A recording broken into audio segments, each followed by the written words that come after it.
Hi folks, Canadian Prepper here. So, today we're going to melt some snowflakes. We're going to offend some people who need to be offended.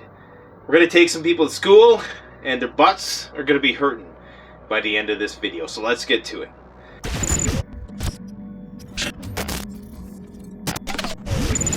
Alright, so I've been prompted by the barrage of comments I get when I do a review of something by people say, well, I could just build that. But here's the problem with this mentality. If you see it through to its logical conclusion, meaning that if in 90% of consumer cases you said, well, I could just build that, you'd have no time left to do anything. What's more is that you're going to be doing it half-assed and your time is going to be half-passed. Meaning that you're going to waste a lot of time doing it and you're not going to achieve the same results. This is why we have specialization in society. Because different people go to school, they get educations, and they get the accreditation which enables them to create something for you.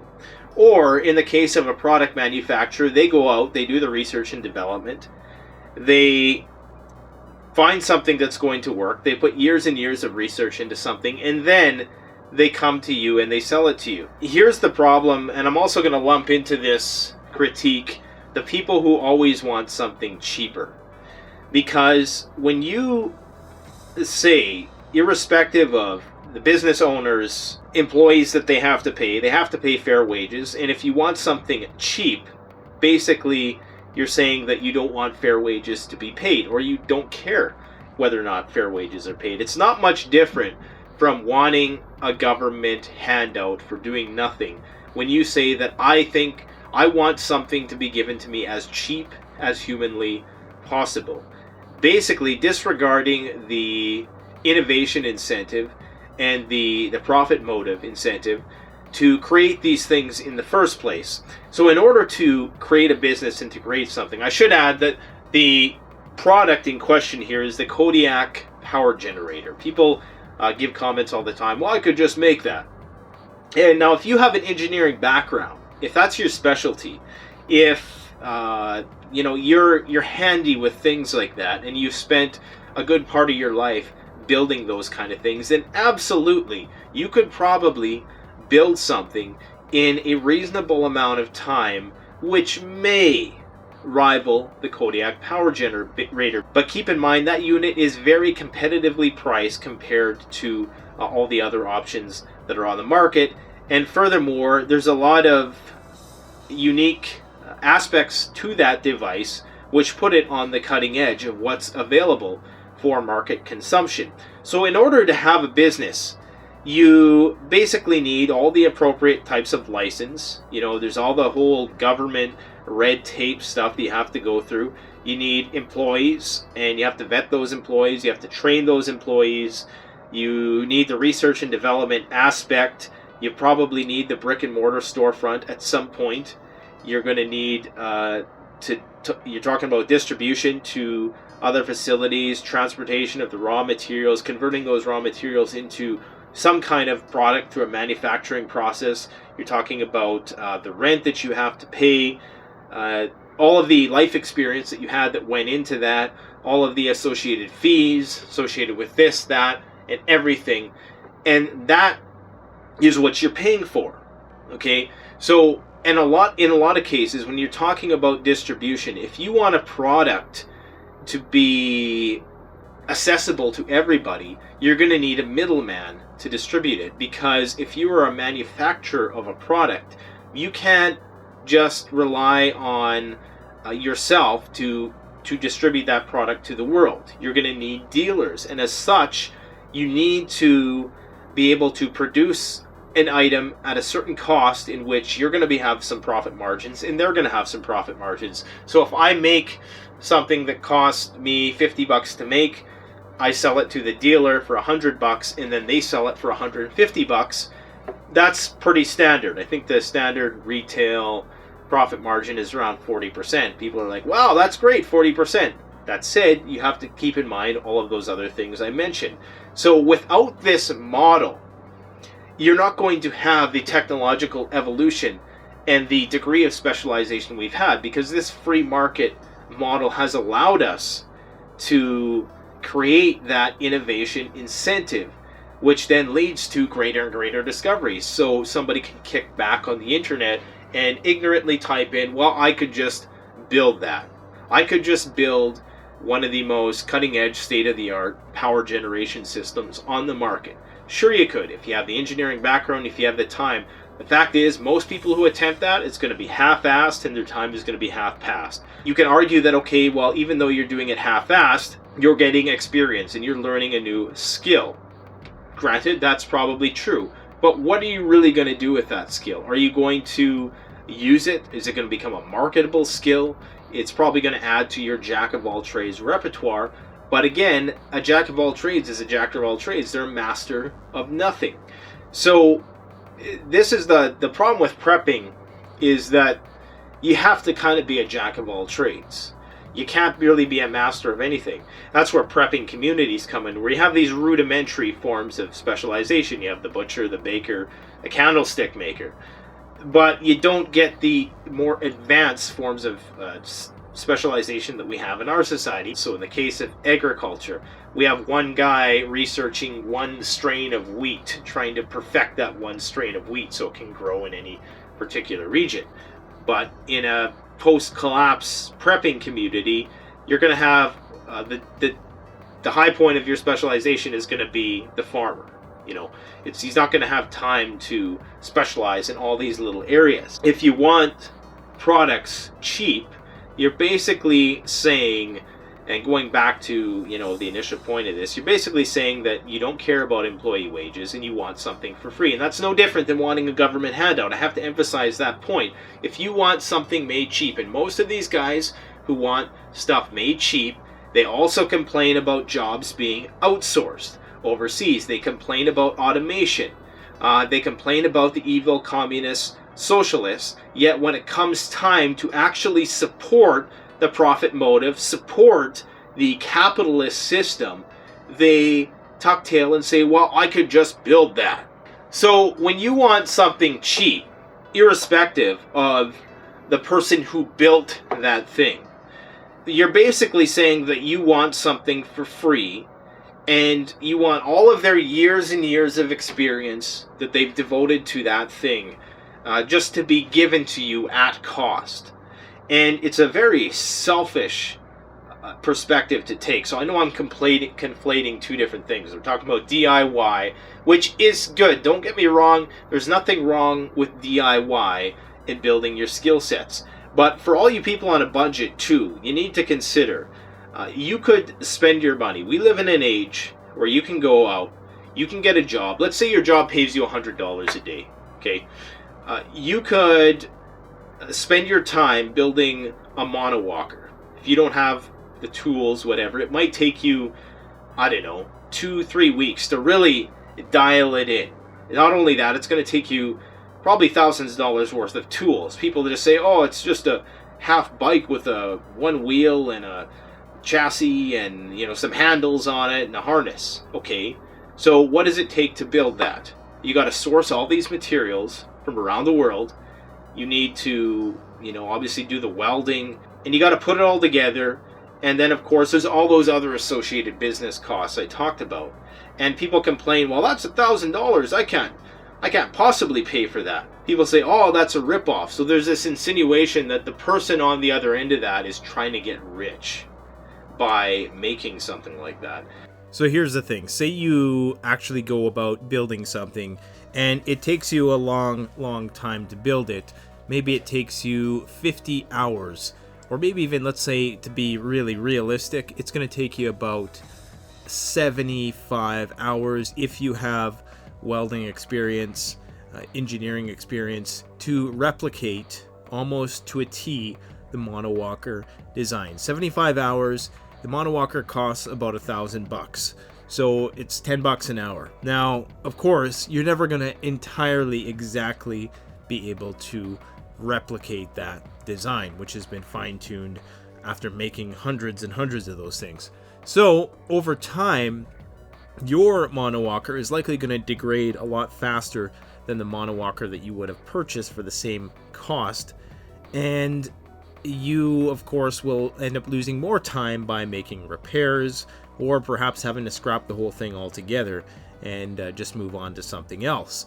So if you make more than $10 an hour, say you make $20 an hour, what is the best trade-off there? What else can you do with that time which is more constructive than spending your time doing that particular thing? Now again, if you have spare time and you would like to do that with your spare time, I'm personally not a person who has spare time, so I don't have that luxury, unfortunately. I wish I did. I could if I wanted to, but I don't. Then sure, then it's a safe thing to do. But the point I'm trying to make is that if it's something you're going to use regularly, then you're going to be at a net loss in the long run by going about the DIY approach.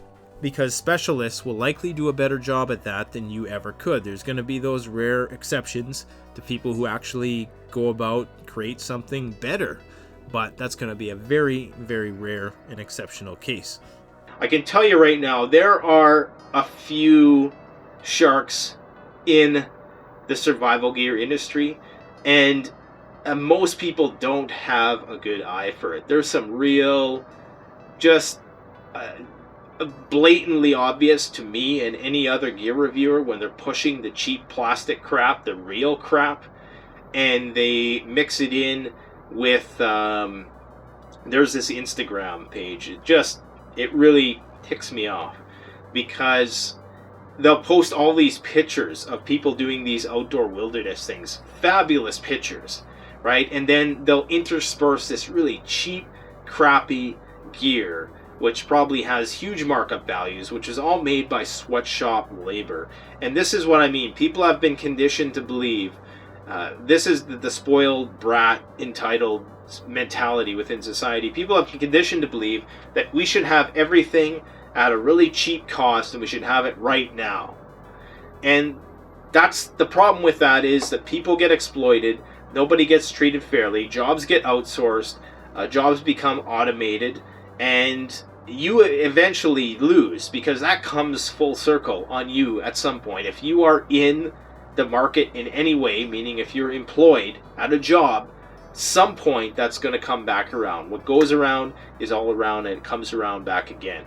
So imagine if you seen this, I could just build that mentality to its logical conclusion. You go into a grocery store, and here's something these guys never do. You know they never do this. They only come on here and heckle the people who are trying to actually be fair. That's the tragic part of all of this, is that most people in this industry that I know, they actually, not only are they actually preppers, but they actually want to make a good product and get people good value, like the bug out roll, which I basically cannot have middlemen because my costs are too high. I'm trying to give the value to you guys as cheap as I possibly can, because I know people are, penny pinching. You gotta be nowadays, because times are tight. At the same time, it's one of the most prosperous eras that humankind has ever experienced. So if you have a go-getter mentality, you'll go and get it. But getting back to my example, if you go into a grocery store and you see an apple and you say, oh man, look at this apple is 50 cents. Okay, and if these guys are never going to do this because they only do it on the internet, let's be clear about this. But if they were to actually be true to their word, do this to its logical conclusion, they would go in there, they talk to the manager, and they'd be like, what's up with this, man? This 50-cent apple, which probably cost a cent to make, literally 1 cent, is 50 cents. So you telling me that you guys are making 5,000% off of me in this transaction? And, if the manager is business savvy, he'd say, well, sir, actually, that apple was picked by some guy who probably makes minimum wage. It had to be maintained and treated with pesticides. The orchard had to be treated with herbicides. It had to be irrigated. It the initial investment in the trees, the property taxes on the orchard, the business licenses, the actual transportation, the refrigeration, the bringing it to market, paying the cashiers, paying the retail outlets who are actually going to distribute this, making it look nice and pretty for you, and putting it in a bag. And yes, that's why it costs 50 cents. Now, you could go and you could plant an apple tree, and it's probably not going to be as good of an apple. It's going to take 20 years to grow that apple tree till it's to a point, well, probably not 20 years, but whatever, you know what I'm saying. It's going to take many years before that apple tree is really churning out a lot of apples on a regular basis. And of course, you're going to need the land to do that. You're going to have to make sure the birds don't devour it and the bugs don't get to it. There's a lot of maintenance involved. So you could say that about every single thing out there. But that's just it. You rely on specialization. You're not sitting there when you're complaining about that apple that costs 50 cents that, wow, isn't it amazing that this apple traveled 3,000 frickin' miles in the dead of winter, and here it is being offered to me for the bargain of 50 cents. That's a bargain. Now, I'm not trying to shamelessly self-promote here, but like I said before, with respect to the bug out rule, the materials that we use for that are, we don't chintz on the materials. I've had manufacturers tell me, man, you should use this type of material and that type of material. The only areas where I've made concessions are where it's going to improve the product. Like we switched to the 600 denier Cordura, still super strong, but PVC backed for modular rolls instead of the 1000D Cordura, which is not as water resistant. That made sense to me, and it's actually a thicker material, which is beyond durable enough for that roll. But every other regard, people say, oh, you should change the zippers to cheaper zippers, or maybe you don't have to double stitch this part of it. Maybe we can shorten this part. Maybe we don't have to use as much Velcro. No, no, no. We're building Cadillacs here. We're not building cheap crap which is going to break down on people in a year. We're not skimping on the vinyl. We want cold crack, UV resistant, 30 gauge, thick vinyl, which is going to be able to survive the elements. This is not just cheap crap that you find in those medical kits. There's a couple rolls out there. If you look at the stitching, they stitch right through the vinyl. There's no strip of fabric there to ensure, because that stitching on the vinyl is going to just tear right out within probably a few uses, to be honest. You can't just stitch vinyl like that. You need to have some sort of cloth. And we don't only stitch it once, we double stitch all of those seams. Okay? So this is the thing, though. People have been conditioned to think, oh, it should just be cheap. It should just be cheap. Because they see this stuff on AliExpress, even on Amazon, and you never see them criticizing the Nikes and the Adidases who slap a logo on a t-shirt and sell it for $100. That is probably where the major profit margins lie. In fact, the best profit margins lie in the psychopharmaceutical industry. If you want to go and criticize somebody, criticize the people making billions hand over fist off of drugs. Now, I'm not saying there's no cost with that either, but that's where the real money is at. The highest profit margins in the world are psychopharmaceutical drugs, or it's just the drug industry, not just necessarily psychopharmaceuticals. So consider that, homeboy. So don't just disregard people's skill set and their passions by coming on here and saying you could just build that, or that should be cheaper. Because you probably don't know from a hole in the ground what it actually takes to produce that. And it really does demean all of the time and energy that made to go into that. Sure, you could go and get an energy Kodiak generator and backward engineer it. Still, that would take you a long time, even if you did have the skills, because you'd have to get all the materials to make it nice and portable and 20 pounds. It's pound for pound the lightest amount of power, or the most amount of power in the lightest package. Fastest charging. It's got like 6 AC outputs, has an RV output, solar, proprietary solar power connectors. You can plug it with an AC adapter. It's got 1.1 kilowatts, 3,000 watt peak output power. I've tested it. I've had over the 1,500 watt continuous power being generated that they claim on there. So it's a good generator. So yeah, while it might seem like it's overpriced, with the coupon code that I have, it's about $1,500. And while that might seem overpriced, you're paying for a lot with that. You know, you get what you pay for. And there's no way that they can continue to make things like that if it's not structured like that. So that's why things cost so much.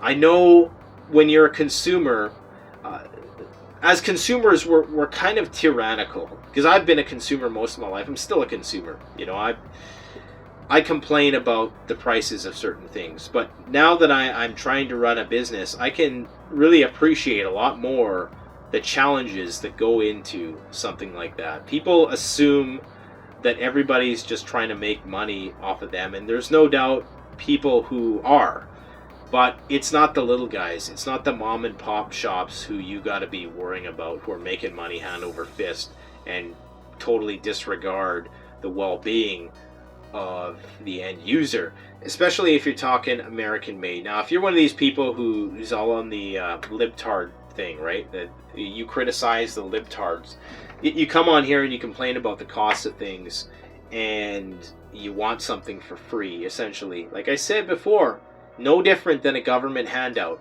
If you want somebody making dirt cheap wages and almost zero profit margins, you are on the exact same handout mentality, only it's more of a free market handout mentality. You think that we should innovate stuff and create stuff for free, right? Take our lives to create things for free and then just give that all to you. You know, you had to do no work whatsoever for it. Obviously, you paid the cost that we paid. That's what a lot of these people presume. Or you want to support sweatshop labor in China. Go for it. I know it's not sweatshop labor anymore. They all wear their little uniforms and they live in their factory cities and they have schools there, and it's, I guess you could call it a life, you know, still highly debatable. But don't complain about China. Don't complain about the communists. Don't complain about the liberals and blah, blah, blah if you don't support the free market like I've laid out in this video. Thanks for watching. Don't forget to be butthurt in the comment section. Be very triggered. Be very annoyed. Start melting, all you snowflakes out there. And we will see you on the flip side. Thanks for watching. Canadian Prepper out.